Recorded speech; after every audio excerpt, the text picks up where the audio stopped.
Hello and good afternoon from the Polish city of Krakow, a place that I seem to just find myself in every few years. It's not the biggest city in Poland nor one of Europe's most visited, but it's got something else, a unique feeling that's hard to describe and even harder to forget.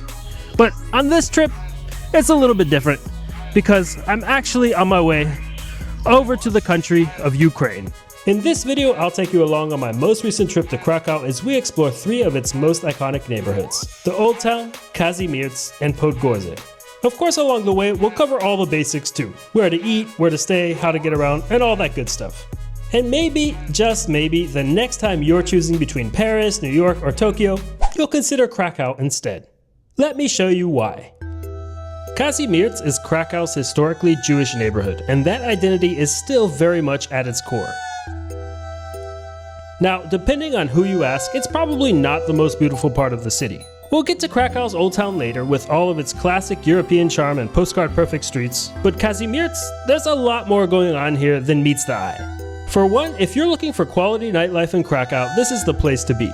But it's not just bars and late nights. There's history, soul, creativity, and layers to discover here. And sometimes you can find all of that tucked off in a quiet corner.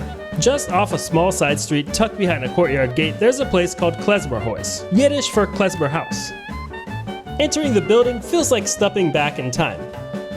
One room is a restaurant with candlelit tables, and all throughout the multi-floor building there's tons of old world decor on display, and the place even hosts its own publishing company. This is a map of Odessa, and it doesn't have the year that it was made, but it must have been pre-World War II. This place is super cool. So, back in the day, it was a huge house with a mikveh, which is basically like a Jewish bath in it, and lots of klezmer playing. And today, you can still come here to see a klezmer concert.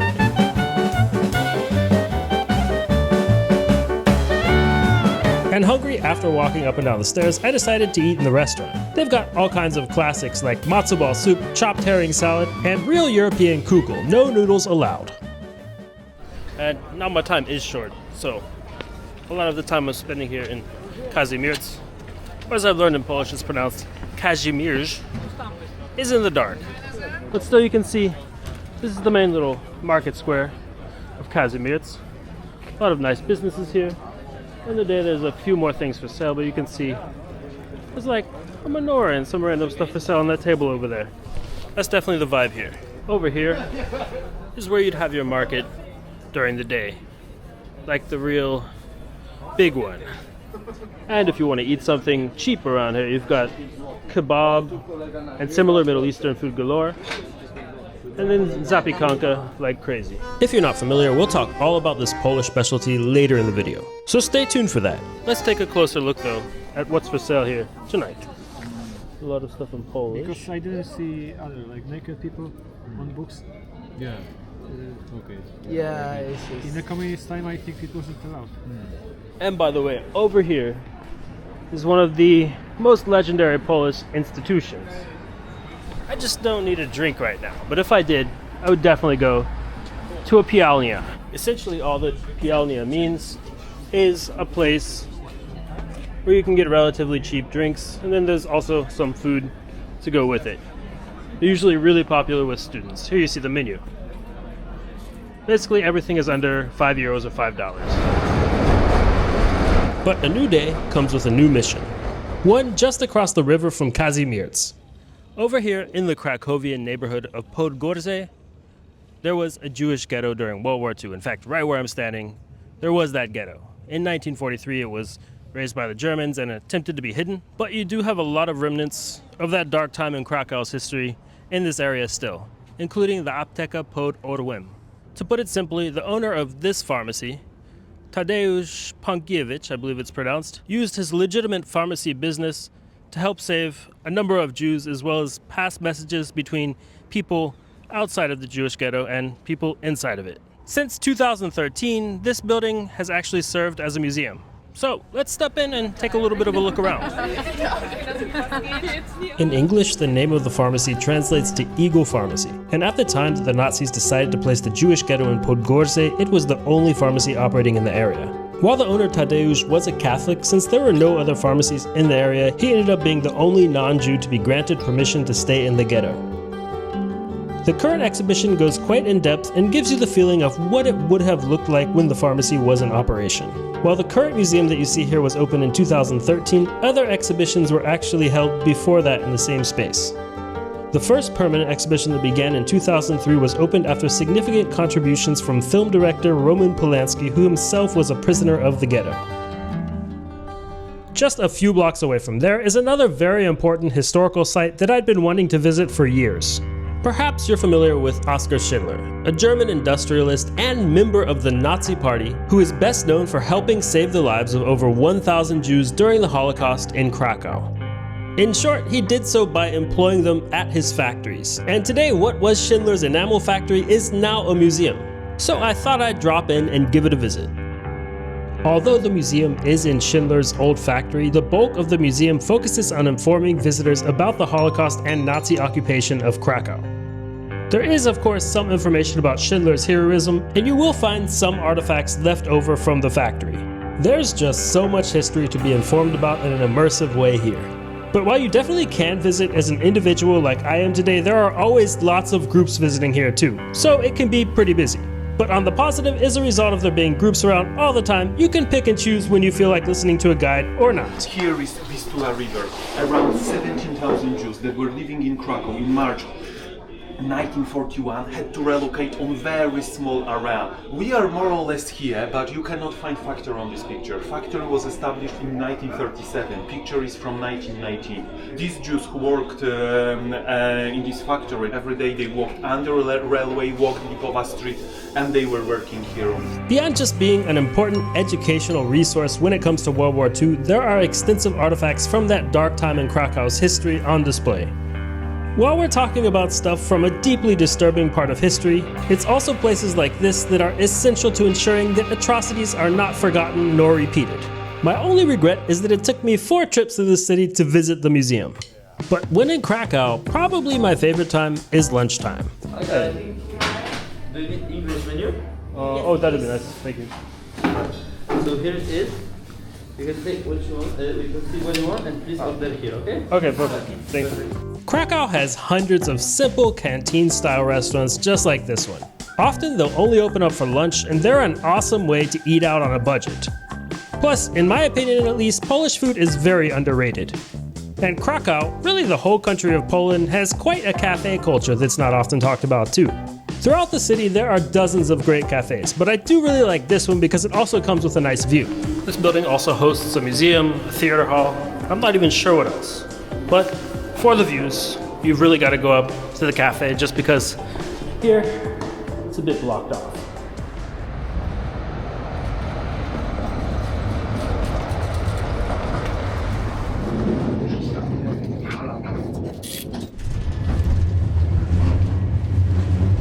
And speaking of public transport in Krakow, they have a very nice public transport system, and well, probably my favorite way to get around here is with the tram. You get to stay above ground and you get nice views just like this.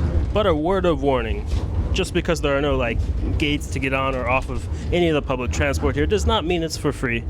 You always have to buy a ticket, even if it seems like you could get away with not buying a ticket. And on top of that, you've got to make sure that, if necessary, depending on the type of ticket, that it's validated. And as if that weren't complicated enough, there are machines like this that only take coins, which can be a little bit hard to even track down in Poland sometimes. You've also got your selection of rideshare apps such as Uber and Bolt, as well as traditional taxis. But today, I'm taking a ride on the tram, and I'll be getting off at the central station to spend some time exploring Krakow's Old Town with you. So while Kazimierz is definitely a very, very interesting place to visit, as is the other side of the river, despite its very terrible and very sad history, the Old Town over here is also an interesting part of Krakow. While many historic centers in Poland, just like this one, were bombed to the ground during World War II, the Old Town and its huge central square, the Rynek, was not. In fact, in the middle of this huge square, there's even a market to this day. Here's the market. It is kind of mostly or maybe even all tourist type goods. And if I had to guess, the prices over here are probably just a bit more marked up than you'd find really anywhere else in Krakow. But nevertheless, it's a nice place to walk through. Once, or maybe twice going back the other way, before and or after checking out the square over here. So this square is really massive and beautiful. And again, just the fact that it survived such a devastating war without being bombed makes it all the more impressive. Everything here is still standing. But over here in the Old Town, there's quite a bit more to see. So let's take a little walk around. And one of my favorite classic Polish foods over here is the zapiekanka. There's a Krakowian version of it, so I thought I'd give it a try. Hi there. Do you accept cards for payment? Oh, okay. Can we have one classic zapiekanka? Thanks. Yeah, one. Okay. And this here is in fact zapiekanka, which basically could justifiably be called a Polish pizza. The classic Krakowian one seems to have mushrooms and cheese. And I've got some garlic sauce on it too. It's good. Basically what you get is like a half of a baguette. This one's 40 centimeters long, by the way. And there are really a bunch of different various toppings. But why could it justifiably be called a pizza? Well, back in the olden times, not so long ago, before Poland was a part of the EU and all that, before 1990, it was really hard to find Italian pizza in Poland. So therefore, people knew pizza existed. They knew how to make pizza, but they didn't have the exact ingredients, so thus the zapiekanka was invented. And this street that I've been walking on here is Ulica Florianska. It's pretty much the main tourist street over here in the Old Town. At least it feels that way to me every time I visited the city. There are plenty of kind of tourist trappy places, but you've got a few nice local businesses there too. And as you get up that street, you kind of end, well, at the entrance right over there, but then this is the old Barbican medieval fortress, which is quite beautiful and also serves as a historical museum when it's open, but actually during my visit right now, it's under renovation. Much of the area surrounding the Old Town also houses really nice parks, so it's just a really good place to go and take a walk or go for a bike ride. By the way, in terms of food, I'm a little bit tight on time here, but you see what they're rolling over there? Those are basically bagels. The origins of the bagel lie right here in this city, in this part of Poland. But having visited Krakow quite a few times now, I've tried my fair share of Krakowian bagels, and I've got to say they don't boil them. So for me, they're just not the kind of bagel I'd be looking for. And you can really see the park just makes a kind of semicircle around the Old Town, which is over there. In fact, this map does a really great job of showing you the exact shape of the Old Town, so I don't have to explain it to you. Basically, Rynek, or the central square, it's right here. Then you go up here where I was. The zapiekanka land was right here, and then all around here you've got very beautiful parks. Planty, which I suppose must mean plant. And when you keep making your way down here, you get to the university part of this city, which is really a part of the Old Town, and it's very beautiful. And above me, the birds are just, they're really going for it today. Because today is the day before the first day of spring, and things are starting to change here weather-wise in Krakow. And going full circle, you then get over to Krakow Castle. Well, actually, the real name of this castle is Wawel Castle. In my head, for some reason, I just think of it as Krakow Castle because it overlooks much of the city. Not just the Old Town, but the river, the areas across from the river, as well as Kazimierz. I always find it to be quite an impressive castle, being made primarily of those red bricks. But unfortunately, I've made it over here at 6 p.m. and the gates close at 5 p.m. But I really wanted to get a little bit of the view, so I thought I'd make the trek up to the other side of the castle. The gates are closed here as well, but in the distance you can see those relatively small but still very beautiful Krakowian mountains in the sunset. Oh yeah, and one important thing about the Wawel Castle. Polish legend has it that the Wawel dragon used to live beneath the castle. But apparently the dragon's main pastime was terrorizing all the local people that lived around the castle. So one day, a very daring local shoemaker took it upon himself to take down the dragon. Well, it is called a legend for a reason, but right below the castle there is a huge statue of the Wawel dragon that happens to blow fire out of its mouth. So between Kazimierz, Podgorze, and the Old Town, there is just so much to see and do in this city. There's great food, lots happening, and it's very easy to get around. But how about when it comes to where to stay in Krakow? Now the city of Krakow is definitely a place where you can find a lot of nice hotels. But on this trip, I'm traveling in a group of 3. And for that reason, I've decided to stay at an Airbnb here. The hallway of the building definitely wouldn't give you a good idea of what the actual apartment looks like though. Or I guess better said, it would be a loft. Hotel prices for a pretty nice place, especially during the off season when I'm visiting right now in March, could definitely be as low as like 50 or maybe even 40 euros a night. But again, 3 people who need at least 2 rooms, if not 3 different rooms. It turned out to be cheaper and possibly better to just get a 3-bedroom loft like this one. And just to be very clear, I'm no big fan of Airbnb and their extra fees that they like to charge for all different kinds of reasons. So there are plenty of other websites out there or ways to just book an apartment direct from someone. I just happened to book this one via Airbnb, but a jacuzzi is always a nice touch. And then the fact that you can do laundry where you're staying is always a lot more useful than you might think it's gonna be. Then the second bedroom over here actually has 2 beds. And let's see what's behind this little curtain here in this closet. Oh, there's some, I don't know, like antique art or something. I'm not exactly sure what all that is. I'm not sure I'm actually supposed to go in there. But this place really is quite spacious, especially when you compare it to a hotel room. And when you go back downstairs, there's even another bedroom. So this place could pretty much sleep up to 6 people if you had 2 couples that sleep in the same bed. And I don't know, 2 kids or 2 friends or 2 people that don't want to sleep in the same bed. There's a little view into the alley here and the afternoon sun comes into the apartment.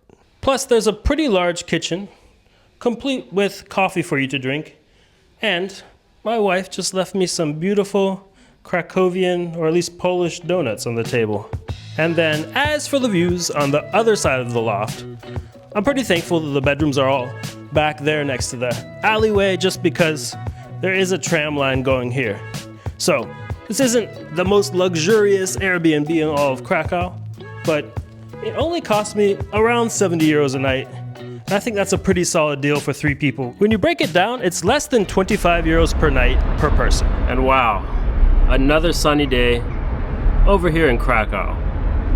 It's just a really beautiful time to be in this city, despite it still basically being winter. Well, technically today is the last day of winter, but still, I got lucky with the weather. That's all there really is to it. Anytime you've got a sunny day like this, anywhere in Poland, it's a good day. And unfortunately, my time here in Krakow has come to an end. I'm just about to head over to the main train station and take a train further east into the very end of Poland towards the country of Ukraine. And now I didn't have the time, nor really the energy to be honest, to run around Krakow and show you every single tourist attraction here or anything like that. I hope this video did give you a little look at what it's like to just kind of show up to Krakow and visit for a short amount of time. This is just a very welcoming and interesting city. It's also pretty cheap in the context of European cities. So if you enjoyed this video, don't forget to give it a like, subscribe to my channel for many more travel videos, and I will see you all in the next video.